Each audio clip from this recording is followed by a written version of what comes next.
Milestone ট্র্যাজেডিতে নিহত শিশু শিক্ষার্থী শায়ান ইউসুফের কবর জিয়ারত ও ফুল দিয়ে শ্রদ্ধা জানান বিমান বাহিনীর প্রতিনিধি দলের সদস্যরা।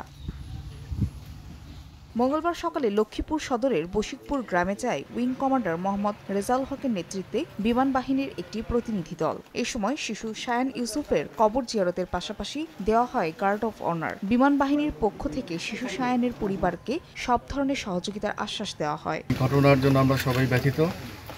এটার জন্য আমাদের একটা সহায়তা সেল গঠন করা হয়েছে। এদিকে মাইলস্টোন ট্র্যাজেডিতে নিহত শিক্ষার্থী লামিয়ার সমাধিতে শ্রদ্ধা জানাতে সাভারের বিরুলিয়া যান বিমান বাহিনীর আরেকটি দল। পরে নিহতের আত্মার শান্তি কামনায় বিশেষ দোয়া করা হয়।